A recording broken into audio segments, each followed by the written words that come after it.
FM ನ್ಯೂಸ್ಗೆ ಸ್ವಾಗತ. ನಾನು ಹರ್ಷಿತಾ. ಕೇಂದ್ರ ಸಚಿವ ಹಾಗೂ ಬಿಜೆಪಿ ಲೋಕಸಭಾ ಅಭ್ಯರ್ಥಿ ರಮೇಶ್ ಜಿಗಜಿಣಗಿ ಅವರ ಸಾಧನೆ ಶೂನ್ಯವೆಂದು ಕೆಪಿಸಿಸಿ ಪ್ರಧಾನ ಕಾರ್ಯದರ್ಶಿ ಜಲಜಾ ನಾಯಕ್ ಆರೋಪಿಸಿದ್ದಾರೆ. ವಿಜಯಪುರ ನಗರದ ಕಾಂಗ್ರೆಸ್ ಪಕ್ಷದ ಕಚೇರಿಯಲ್ಲಿ ಮಾತನಾಡಿದ ಜಲಜಾ ನಾಯಕ, ಬಿಜೆಪಿ ಹುರಿಯಾಳು ಜಿಗಜಿಣಗಿ ವಿರುದ್ಧ ಆರೋಪಗಳ ಸುರಿಮಳೆಗೈದರು. ಕೇಂದ್ರದಲ್ಲಿ ಗ್ರಾಮೀಣ ಕುಡಿಯುವ ನೀರು ಪೂರೈಕೆ ಹಾಗೂ ನೈರ್ಮಲ್ಯ ಸಚಿವರಾಗಿ ಯಾವುದೇ ಕೆಲಸ ಮಾಡಿಲ್ಲ. ಬಹುಹಳ್ಳಿ ಕುಡಿಯುವ ನೀರಿನ ಯೋಜನೆಗೆ ಯಾವುದೇ ನೀರಾವರಿ ಕೆಲಸ ಕೂಡ ಮಾಡಿಲ್ಲವೆಂದು ತಿಳಿಸಿದರು. ಸಂಸದರ ಆದರ್ಶ ಗ್ರಾಮದಲ್ಲಿ ಯಾವುದೇ ಅಭಿವೃದ್ಧಿ ಮಾಡಿಲ್ಲ. ಇವರು ದತ್ತು ತೆಗೆದುಕೊಳ್ಳುವ ಮುಂಚೆ ಮಕಣಾಪುರ ಗ್ರಾಮ ಉತ್ತಮವಾಗಿತ್ತು. ಜಿಗಜಿಣಗಿ ದತ್ತು ತೆಗೆದುಕೊಂಡ ಬಳಿಕ ಮತ್ತಷ್ಟು ಹಾಳಾಗಿದೆ ಎಂದು ಕೆಪಿಸಿಸಿ ಪ್ರಧಾನ ಕಾರ್ಯದರ್ಶಿ ಜಲಜಾ ನಾಯಕ ಆರೋಪಿಸಿದರು. ಇದೇ ಸಂದರ್ಭದಲ್ಲಿ ಮಾತನಾಡುತ್ತಾ, ದೇಶದಲ್ಲಿ ಅಸ್ಪೃಶ್ಯತೆ ನಿವಾರಣೆ ಮಾಡಬೇಕಾದ ಕೇಂದ್ರ ಸಚಿವರೇ ತಮ್ಮ ಜಿಲ್ಲೆಯಲ್ಲಿ ಅಸ್ಪೃಶ್ಯತೆಗೆ ಪೋಷಣೆ ಮಾಡಿದ್ದಾರೆ. ರಮೇಶ್ ಜಿಗಜಿಣಗಿ ಇತರ ಮೇಲ್ಜಾತಿಯವರ ಮನೆಗೆ ಹೋದರೆ ಮನೆಯ ಹೊರಗಡೆ ಕುಳಿತುಕೊಳ್ಳುತ್ತಾರೆ. ಯಾವುದೇ ದೇವಸ್ಥಾನದ ಒಳಗಡೆ ಹೋಗದೆ ಹೊರಗಡೆಯೇ ನಿಲ್ಲುತ್ತಾರೆ. ಇದು ಅಸ್ಪೃಶ್ಯತೆ ಆಚರಣೆ ಬೆಂಬಲ ನೀಡಿದ ಹಾಗೆ ಎಂದು ಜಲಜಾ ನಾಯಕ್ ಆರೋಪಿಸಿದರು. ಇನ್ನು ಕೆಲವರು ಬಿಜೆಪಿಯಿಂದ ಧನ ನಿಂತರೂ ಮತ ಹಾಕುತ್ತೇವೆ ಎಂದು ಕೆಲವರು ಹೇಳುತ್ತಿದ್ದಾರೆ. ಇಂಥ ಸ್ಥಿತಿ ಇಲ್ಲಿನ ಬಿಜೆಪಿ ಅಭ್ಯರ್ಥಿ ರಮೇಶ್ ಜಿಗಜಿಣಗಿ ಅವರಿಗೆ ಬಂದಿದೆ. ಕಾರಣ, ಮತದಾರರು ಈ ಬಾರಿ ಕಾಂಗ್ರೆಸ್ ಬೆಂಬಲಿತ ಜೆಡಿಎಸ್ ಅಭ್ಯರ್ಥಿ ಡಾ ಸುನೀತಾ ಚೌಹಾಣ್ ಅವರಿಗೆ ಮತ ಹಾಕಬೇಕೆಂದು ಮನವಿ ಮಾಡಿಕೊಂಡರು. ಈ ಹಿಂದೆ ಕಾಂಗ್ರೆಸ್ನಿಂದ ಪ್ರಕಾಶ್ ರಾಠೋಡ ಲೋಕಸಭೆಗೆ ಸ್ಪರ್ಧಿಸಿದಾಗ ಅವರು ಜಿಲ್ಲೆಯಲ್ಲಿ ಇರಲ್ಲ ಎಂಬ ಕಾರಣದಿಂದ ಮತ ಹಾಕಲಿಲ್ಲ. ಈ ಬಾರಿಯ ಮೈತ್ರಿ ಅಭ್ಯರ್ಥಿ ಸುನೀತಾ ಚೌಹಾಣ್ ಜಿಲ್ಲೆಯನ್ನು ಬಿಟ್ಟು ಹೊರಗುಳಿಯುವವರಲ್ಲ. ಹಗಲು ರಾತ್ರಿ ಇಲ್ಲಿಯೇ ಇರುತ್ತಾರೆ. ಅವರಿಗೆ ಮತ ಹಾಕಬೇಕೆಂದು ಮತದಾರರಿಗೆ ಮನವಿ ಮಾಡಿಕೊಂಡರು. ಹಲವಾರು ರೀತಿಯಲ್ಲಿ ಪ್ರೆಸ್ ಮೀಟ್ ಮಾಡತಕ್ಕಂಥ ಒಂದು ಹಂತದಲ್ಲಿ ತಮಗೆ ಅನಿಸಿದ ಹಾಗೆ ಉತ್ತರಗಳನ್ನು ಕೊಡ್ತಾ ಹೋಗ್ತಾ ಇದ್ದಾರೆ ಇಲ್ಲಿಯ ಕ್ಯಾಂಡಿಡೇಟ್ ಆಗಿರ್ತಕ್ಕಂಥ ರಮೇಶ್ ಜಿಗಜಿಣಗಿಯವರು. ಭಾಳ ದೊಡ್ಡ ಅನುಭವಿ ರಾಜಕಾರಣಿ, ಒಂದು ವಯಸ್ಸಾಗಿರ್ತಕ್ಕಂಥ ಒಂದು ತಂದೆ ಸ್ಥಾನದಲ್ಲಿರ್ತಕ್ಕಂಥ ವ್ಯಕ್ತಿ. ನುಡಿದಿದ್ದನ್ನು ನಡ್ಕೊಳ್ಳೋ ರೀತಿಯಲ್ಲೂ ಇಷ್ಟೊತ್ತಿಗೆ ಬೆಳೆಸ್ಕೋಬಹುದಾಗಿತ್ತವರು. ಅದನ್ನು ಅವರು ಬೆಳೆಸ್ಕೊಳ್ಳಲಿಲ್ಲ. ಸಂವಿಧಾನದ ವತಿಯಲ್ಲಿ ಅಂಬೇಡ್ಕರ್ಜಿಯವರು ಬರೆದಿರ್ತಕ್ಕಂಥ ಭಾರತದ ಈ ಸಂವಿಧಾನ ಏನಿದೆ, ಅದರ ಅಡಿಯಲ್ಲಿ, ಪ್ರಬುದ್ಧತೆ ಅಡಿಯಲ್ಲಿ ಇವತ್ತು ಬೆಳೆದು ಬಂತಕ್ಕಂಥ ಹಂತದಲ್ಲಿರ್ತಕ್ಕಂಥ ವ್ಯಕ್ತಿಯವರು. ಸಂವಿಧಾನ ಈ ರೀತಿ ಇಲ್ಲದೆ ಇದ್ದಿದ್ದರೆ ಈ ಮೀಸಲಾತಿ ಅಡಿಯಲ್ಲಿ ಅವರು ಈ ಮಟ್ಟಕ್ಕೆ ಬರೋಕ್ಕೆ ಸಾಧ್ಯನೇ ಇರಲಿಲ್ಲ. ಆದರೆ ಅವರು ಅಲ್ಲಿಂದ ಇಲ್ಲಿವರೆಗೆ 10 ವರ್ಷಗಳ ಕಾಲ ರಾಜಕೀಯ ಜೀವನದಲ್ಲಿ 2 ಬಾರಿ ಅವರು ಸಂಸತ್ ಸದಸ್ಯರಾಗಿದ್ದರೂ ಕೂಡ ಯಾವ ರೀತಿ ನಡ್ಕೊಂಡಿದ್ದಾರೆ, ಯಾವ ರೀತಿ ಅಭಿವೃದ್ಧಿ ಮಾಡಿದ್ದಾರೆ ಅನ್ನೋದ್ರ ಬಗ್ಗೆ ಖೇದ ಅನಿಸುತ್ತೆ ನಮಗೆ. ಕೇವಲ ಚುನಾವಣೆಗಾಗಿ ಮಾತಾಡ್ತಕ್ಕಂಥದ್ದಲ್ಲ, ಬಟ್ ಜನರಿಗಾಗಿ ಅವ್ರು ಏನು ಮಾಡಿದ್ದಾರೆ ಅಂದಾಗ ಒಂದೇ ರೀತಿಯಲ್ಲಿ ಅವರು ಭಾಷಣ ಮಾಡ್ತಾ ಇರ್ತಕ್ಕಂಥದ್ದನ್ನು ಕೇಳ್ತಾ ಇರೋ ಪರಿಯನ್ನು ನಾನು ಇವತ್ತು ಹೇಳಬೇಕು ಅಂತ ಅನ್ನಿಸ್ತು. ನೈರ್ಮಲ್ಯ ಮತ್ತು ಕುಡಿಯುವ ನೀರಿನ ಸಚಿವರಾಗಿ ಅವರು ಏನೂ ಕೂಡ ಮಾಡಿಲ್ವಲ್ಲ ಅಂತ ಅನ್ನಿಸ್ತು. ಯಾವುದು ಒಂದು ಕುಡಿಯುವ ನೀರಿನ ವ್ಯವಸ್ಥೆ ಮಾಡಲಿಲ್ಲ, ಯಾವುದು ಒಂದು ಇದರದ ನೈರ್ಮಲ್ಯದ ಬಗ್ಗೆನೂ ಅವ್ರು ಇಂಟ್ರೆಸ್ಟ್ ತಗೊಳ್ಳಿಲ್ಲ. ಅವರಿಗೆ ಬಂದಿರತಕ್ಕಂಥ ಅನುದಾನಗಳನ್ನು ಪರಿಪೂರ್ಣವಾಗಿ ಬಳಸೋ ರೀತಿಯಲ್ಲೂ ಕೂಡ ಅವರು ಯೋಚನೆ ಮಾಡಿಲ್ಲ. ಅಯ್ಯೋ ನಮಗೆ ಅನುದಾನ ಬಂದಿಲ್ಲರಿ, ಅನುದಾನ ಬಂದಿದ್ದರೆ ಇನ್ನೂ ಹೆಚ್ಚು ಕೆಲಸ ಮಾಡ್ತಿದ್ದೆ ಅನ್ನೋ ಪುಣ್ಯಾತ್ಮರುಗಳನ್ನು ಭಾಳ ನಾವು ನೋಡ್ತಾ ಇದ್ದೀವಿ. ಆದರೆ ಈ ತಂದೆದ ಕೆಲಸ ಹೇಗಾಗಿದೆ ಅಂತಂದರೆ, ಇರೋ ಅನುದಾನವನ್ನು ಬಳಕೆ ಮಾಡತಕ್ಕಂಥ ಒಂದು ಪ್ರೈಮರಿ ನಾಲೆಡ್ಜ್ ಕೂಡ ಅವರು ಬಳಸೋ ಪ್ರಯತ್ನ ಮಾಡಿಲ್ಲ. ಅಂದರೆ ಶ್ರಮ ಹಾಕಿಲ್ಲ ಅಂತ. ಅವರ ಬುದ್ಧಿವಂತಿಕೆಗೆ ಅಳೆದು ನೋಡ್ತಕ್ಕಂಥ ಮಾತಲ್ಲ ಇದು. ಅವರು ಶ್ರಮ ಹಾಕಲೇ ಇಲ್ಲ. ಯಾಕೆ ಅಂತಂದರೆ, ಬಿಜಾಪುರ ಜಿಲ್ಲೆಯ ಜನತೆ ಬಹಳ ವಿಚಾರವಂತರು. ಆ ಮುಗ್ಧತೆಯನ್ನು ಮೂರ್ಖತ್ವದ ಅಡಿಯಲ್ಲಿ ಅದನ್ನು ಅವರು ಬಳಕೆ ಮಾಡ್ತಕ್ಕಂಥದ್ದೆಯಲ್ಲ, ಅದು ಬಹಳ ತಪ್ಪು. ಈ ಸಲ ಜನ ಅದು ಸರಿಯಾದ ಉತ್ತರವನ್ನು ಕಲಿಸ್ತಕ್ಕಂಥ ಒಂದು ಸಂದರ್ಭ ಅವ್ರಿಗೆ ಬಂತು. ಕೆಲವು ಕೆಲಸಗಳಾಗಿರುತ್ತೆ. ಈಗ ಈ NTPC ಇದರಲ್ಲಿ ಕೊಡಗಿ ಅಂತ ಹೇಳ್ಬಿಟ್ಟು ಒಂದು ಜಾಗ ಅಂತಕ್ಕಂಥ ಕೆಲಸನ ಕೋಟಿಗಟ್ಟಲೆ ಕೆಲಸನ ನಾನು ಮಾಡಿದ್ದೀನಿ ಅಂತ ಹೇಳ್ಕೊಂಡು ಆಡ್ತಕ್ಕಂಥ ಪ್ರವೃತ್ತಿ ಜಿಗಜಿಣಗಿ ಸಾಹೇಬ್ರಿಗಿದೆ. ನೀರಿನ ಸಚಿವರು ಅವರು ಮನಸ್ಸು ಮಾಡಿದರೆ ಒಂದು ಹನಿ ನೀರಿಗೆ ತೊಂದರೆ ಇದೆ ಅಂತ ಹೇಳ್ಬಿಟ್ಟು ನೋಡ್ದಿದ್ದ ಹಾಗೆ ಕುಡಿಯೋ ನೀರಿನ ವ್ಯವಸ್ಥೆ ಹಳ್ಳಿಗೆ ಮಾಡ್ಬೋದಾಗಿತ್ತು. ಅವರು ಮಾಡಿದ್ರಾ? ಏನೂ ಮಾಡಲಿಲ್ಲ. ಆ ಯೋಜನೆಗಳೇ ಇರೋದು ಮೋಸ್ಟ್ಲಿ ಅವ್ರು ಓದಿದಾರೋ ಇಲ್ಲೋ ಅನಿಸ್ಬಿಡುತ್ತೆ ನನಗೆ. ಕೆಲವು ಬಾರಿ ಜಿಗಜಿಣಗಿ ಸಾಹೇಬರು ಯಾವ್ಯಾವ ಯೋಜನೆ ಇದೆ ನಮ್ಮ ಸಂಸದರದ್ದು ಇವತ್ತು. ಆ ನಂತರದಲ್ಲಿ ಈಗ ಉದಾಹರಣೆಗೆ ಕೆಲವು ಟೈಮು ನಾನು ಅದು ಒಂದು ಯೋಚನೆ ಮಾಡಿದೆ. ದೇವಸ್ಥಾನ ಮಠ ಮಂದಿರಗಳಿಗೆ ಅವರು ಒಳಗೆ ಹೋಗೋದೇ ಇಲ್ಲ. ದೇವಸ್ಥಾನಗಳಲ್ಲಿ ಒಳಗೆ ಹೋಗಿ ಅವರು ಕೂರೋದಿಲ್ಲ.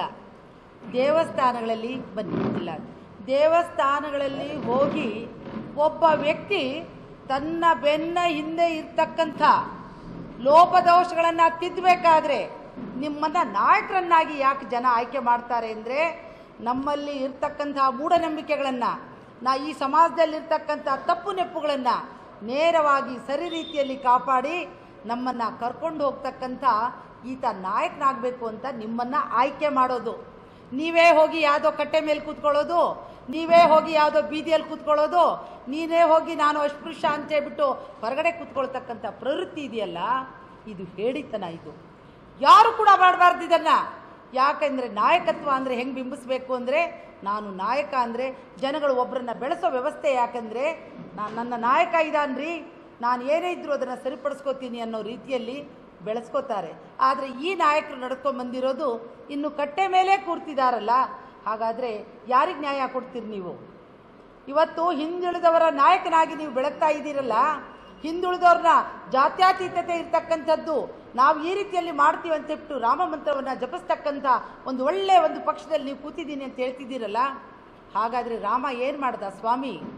ಯಾವ ರೀತಿ ರಕ್ಷಣೆ ಕೊಟ್ಟ ಜನರನ್ನ? ಪರಮಾತ್ಮನಾಗಿ ಎಲ್ಲರನ್ನ ಒಂದು ಅಂತ ಹೇಳ್ಬಿಟ್ಟು ರಾಷ್ಟ್ರ ಈ ದೇಶವನ್ನು ನಡೆಸ್ತಾ ಇರ್ತಕ್ಕಂಥ ಪರಮಾತ್ಮನ ಅಡಿಯಲ್ಲಿರೋರು ನೀವು ಇನ್ನು ಕಟ್ಟೆ ಮೇಲೆ ಕೂರ್ತಿರ್ತೀರಲ್ರಿ.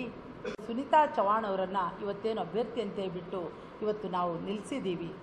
ಆ ಹೆಣ್ಮಗಳು ಬಹಳ ಸಂಯಮಿ, ಒಳ್ಳೆಯ ವಿದ್ಯಾವಂತೆ, ಒಳ್ಳೆಯ ಅನುಭವಿ. ಯಾಕೆಂದರೆ ಗಂಡನ ರಾಜಕಾರಣದಲ್ಲಿ ಯಾವ ಮನೆಯಲ್ಲಿ ರಾಜಕಾರಣ ನಡೀತಾ ಇರುತ್ತೆ ಆ ತಾಯಿಯ ಜವಾಬ್ದಾರಿನೂ ಭಾಳ ಇರುತ್ತೆ. ಯಾಕೆಂದರೆ ಭಾಷಣವನ್ನು ಯಜಮಾನರು ಮಾಡ್ತಾ ಇದ್ದರು, ಆ ಪೂರ್ತಿ ಅಡ್ಮಿನಿಸ್ಟ್ರೇಷನನ್ನು ಮನೆಯಲ್ಲಿ ಬರ್ತಕ್ಕಂಥ ಆಧರಿಸ್ತಕ್ಕಂಥದ್ದು, ಅಲ್ಲಿರ್ತಕ್ಕಂಥ ನೋವುಗಳನ್ನು ಕೇಳ್ತಕ್ಕಂಥದ್ದು, ಅದಕ್ಕೆ ಪರಿಹಾರ ಹೇಳತಕ್ಕಂಥದ್ದು, ಅದೆಲ್ಲ ಜವಾಬ್ದಾರಿ ತಾಯಿ ಮಾಡ್ತಾ ಇರ್ತಾಳೆ. ಹಾಗಾಗಿ ಅದರ ಅಡಿಯಲ್ಲಿ ಅನುಭವ ಇರ್ತಕ್ಕಂಥ ಸಹೋದರಿ ಅನಿತಾ ಚವ್ಹಾಣ್ ಅವರು ನಿಂತಿರ್ತಕ್ಕಂಥ ಈ ಸಂದರ್ಭದಲ್ಲಿ ಅವರು 100ಕ್ಕೆ 100 ಗೆಲ್ತಾರೆ ಅಂತಕ್ಕಂಥ ಒಂದು ವಿಶ್ವಾಸವನ್ನು ವ್ಯಕ್ತಪಡಿಸೋಕ್ಕೆ ನಾನು ಇಷ್ಟಪಡ್ತೀನಿ. ಯಾಕೆ ಅಂತ ವಿಚಾರ ಮಾಡಿದರೆ, ಹಿಂದೆ ಕಾಂಗ್ರೆಸ್ ಪಕ್ಷದ ಕ್ಯಾಂಡಿಡೇಟ್ ಆಗಿ ನಮ್ಮ ಪ್ರಕಾಶ್ ರಾಠೋಡ್ ಅವರು 2 ಬಾರಿ ನಿಂತಿದ್ದರು. ಲಂಬಾಣಿ ಜನಾಂಗದ ಕ್ಯಾಂಡಿಡೇಟೇ. ಇವತ್ತು ಅವರು ಕೂಡ ನಿಂತಿದ್ದಾರೆ.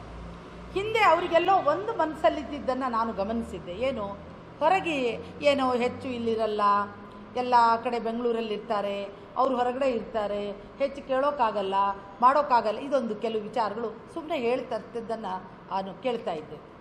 ಇವತ್ತು ಎಡಭಾಗದಲ್ಲಿ ನನಗೆ ಹಿರಿಯ ಸಹೋದರರು ಪದಾಧಿಕಾರಿಗಳಾಗಿರ್ತಕ್ಕಂಥ ಕರ್ಪೂರಿ ಮಡ್ಚಿಯವರಿದ್ದಾರೆ, ನಮ್ಮ ಮಹಿಳಾ ಕಾಂಗ್ರೆಸ್ ಅಧ್ಯಕ್ಷೆ ಮಾದೇವಿ ಗೋಕಾಕ್, ಇಲ್ಲಿಂದ ನಮ್ಮ ವಸಂತ್ ಅವರಿದ್ದಾರೆ, ಆಮೇಲೆ ಸಮ್ಮಣ್ಣವರು ಇದ್ದಾರೆ. ಒಂದೇನಾಗತ್ತೆ ಅಂತಂದರೆ, ನಮ್ಮಂಥವ್ರನ್ನ ಬೆಳೆಸೋಕೆ ಯಾಕೆ ಬಂದಿದ್ದಾನೆ ಅಂದರೆ, ಹಿಂದುಳಿದವರು, ಹಿಂದೆ ಇರ್ತಕ್ಕಂಥ ಜನ, ಹಿಂದೆ ನೊಂದಿರ್ತಕ್ಕಂಥ ಜನ, ಇನ್ನೂ ಕಟ್ಟೆ ಮೇಲೆ ಕೂರೋ ಜನ, ಅಪ್ಪ ಬರ್ರೋ ಒಳಗೆ, ಮಠ ಮಂದಿರದಲ್ಲಿ ಬರ್ರಿ, ನಾವೆಲ್ಲ ಒಂದು ಅನ್ನೋ ಭಾವನೆಯಲ್ಲಿ ಇವನಾರವೈ ಅಂತ ಸಂಸದರು ಮಾಡಿರ್ತಕ್ಕಂಥ ಕೆಲಸ ಕಾರ್ಯಗಳನ್ನು ಯಾವ್ಯಾವುದು ಮಾಡಿದ್ದಾರೆ ಅಂತ ಎಣಿಕೆ ಮಾಡಿ ನನಗೆ ಹೇಳಲಿಕ್ಕೆ ಸಾಧ್ಯನೇ ಆಗ್ತಾ ಇಲ್ಲ. ಹಾಗಾಗಿ ಮೊನ್ನೆ ಒಂದು ನಿಮ್ಮ ಮೀಡಿಯಾದಲ್ಲಿ ಅವರು ಸರಿಯಾದ ಉತ್ತರವನ್ನು ತಮಗೆ ಹೇಳ್ತಾರೆ. ಹಿಂದೆ ನಾ ಬಂದಾಗ ಹೇಳಿದ್ದೆ, ಬಿಜಾಪುರ ಜಿಲ್ಲೆಗೆ ಒಬ್ಬ ಲಂಬಾಣಿ ಕ್ಯಾಂಡಿಡೇಟ್ ಸಚಿವರಾಗಿ ಕುಡಿಯುವ ನೀರಿನ ನೀರಾವರಿ ಸಚಿವರಾಗಿ ನಮ್ಮ ಎಂ ಬಿ ಪಾಟೀಲ್ಜಿಯವರು ಎಂ ಬಿ ಪಾಟೀಲ್ಜಿಯವರು ಕೆಲಸ ಏನು ಮಾಡಿದ್ರು ಅದೇ ಪ್ರಶ್ನೆ ಮಾತಾಡ್ಬೋದು. ಆ ರೀತಿಯಲ್ಲಿ ಕುಡಿಯುವ ನೀರಿನ ವ್ಯವಸ್ಥೆ ಆಯಿತು. ಇವತ್ತು ಕಾಂಗ್ರೆಸ್ ಪಕ್ಷ ಬೇಕಾದಷ್ಟು ಸೌಲಭ್ಯ, ರೈತರ ಸಾಲ ಮನ್ನಾ ಮಾಡ್ತೀವಿ ಅಂದರು, 8,000 ಸೋಲು ಕಂಡಿರಲಿಲ್ಲ, ಸೋಲನ್ನು ಇವತ್ತು ಕಾಣ್ತಾರೆ. ಹಾಗಾಗಿ ನಿಂತಿರ್ತಕ್ಕಂಥ ಇವತ್ತು ನಮ್ಮ ಮಗಳು. ಮತ್ತು ಇನ್ನೂ ಒಂದೇನು, ಕುಮಾರಸ್ವಾಮೀಜಿಯವರ ನೇತೃತ್ವದಲ್ಲಿ ನಡೀತಾ ಇರತಕ್ಕಂಥ ಕರ್ನಾಟಕ ಸರ್ಕಾರ ಬಹಳ ಚೆನ್ನಾಗಿ ಕೆಲಸ ಕಾರ್ಯಗಳನ್ನು ನುಡಿದಂತೆ ಮಾಡ್ತಾ ಹೋಗ್ತಾ ಇದೆ. ಏನು ನುಡಿದಿದ್ದಾರೆ, ಒಂದು ವೇಳೆ ನೀವು ಪ್ರಶ್ನೆ ಕೇಳಿದರೆ ನಾನು ಅದಕ್ಕೆ ಉತ್ತರ ಹೇಳ್ತಾನೆ ಹೋಗ್ಬಿಡ್ತೀನಿ. ನುಡಿದಂತೆ ಯಾವ ಯಾವ ಯೋಜನೆಗಳು, ಯಾವುದ್ಯಾವುದಕ್ಕೆ ಎಷ್ಟು ಹಣಗಳನ್ನು, ಯಾವ ರೀತಿಯಲ್ಲಿ ಅನುದಾನವನ್ನು ಇಟ್ಟಿದ್ದಾರೆ, ಪ್ರತಿಯೊಂದು ಕೂಡ ಬಳಕೆ ಆಗಿದ್ದಾವೆ. ಈಗ ಆಮೇಲೆ ಈ ಇದ್ಯಾವುದು ಮಸ್ನಾಪುರ ಅಲ್ಲ, ಇದು ಈ ಮಕಡಾಪುರ ನೋಡಿ, ದತ್ತು ಗ್ರಾಮ ಅಂತ ತಗೊಂಡು ಅದನ್ನು ನಾನು ಭಾಳ ಅದನ್ನು ಪತ್ರಿಕೆಯಲ್ಲಿ ನಾನು ನೋಡಿದ್ದೀನಿ. ನೀವಿದ್ದೀರಾ, ನೀವು ಮಾಡ್ತಾ ಇದ್ದೀರಾ. ಹಾಗಾಗಿ ಆದ್ದರಿಂದ ಇವತ್ತು ಜನ ನಿಮಗೆ ಪಾಠ ಕಲಿಸ್ತಾರೆ. ಜನ ಪಾಠ ಅಲ್ಲಿ ಚರ್ಚೆ ಮಾಡಿದಾಗ ಹೇಳಿದ್ದಾರೆ. ನೋಡ್ರಿ, ಅಲ್ಲಿ ರಾಷ್ಟ್ರದಲ್ಲಿ ಮೋದಿಜಿ ಇದ್ರೆ ಆಯಿತು, ನಮಗೆ ಇಲ್ಲೊಂದು ದನ ನಿಲ್ಲಿಸಿದ್ರು ನಾವು ಮತ ಕೊಡ್ತೀವಿ ಎಂದಿದ್ದಾರೆ ಅವರು. ನಾ ಆ ಝಲಕನ್ನು ನೋಡಿಕೊಂಡೇ ಬಂದೆ. ಕೊಂಡಿದ್ದೀರಿ, 2 ಬಾರಿ ಸಂಸದರು, ನಮ್ಮ ಸಂಸದರು ಈ ಬಾರಿ ನಿಂತಿದ್ದಾರೆ, ಅವರನ್ನು ಗೆಲ್ಲಿ ತೋರಿಸ್ತೀವಿ ಅನ್ನಲಿಲ್ಲ ಅವರು. ಇಲ್ಲಿ ದನ ನಿಂತರೂ ಓಟ್ ಕೊಡ್ತೀವಿ, ಅಲ್ಲಿ ಮೋದಿಜಿ ಬಂದರೆ ಸಾಕು ಅಂದರು. ತಗೋತಾರೆ, ಯಾಕೆಂದರೆ ಏನೂ ಹಾಕಲಿಲ್ಲಪ್ಪ ಅಂತ ಕೆಟ್ಟ ಹೆಸರು ಬರೋ ಬದಲಿ ಏನೋ ಒಂಚೂರು ಕೊಡ್ತಿದ್ದಾರಂತೆ ಅಂತ ಒಂದು ಒಳ್ಳೆಯ ಹೆಸರು ಮತಕ್ಕೋಸ್ಕರ ಈ ನಾಟಕವನ್ನು ಮಾಡ್ತಕ್ಕಂಥ ಇದರಲ್ಲಿ ಇವತ್ತು ಅಲ್ಲಿ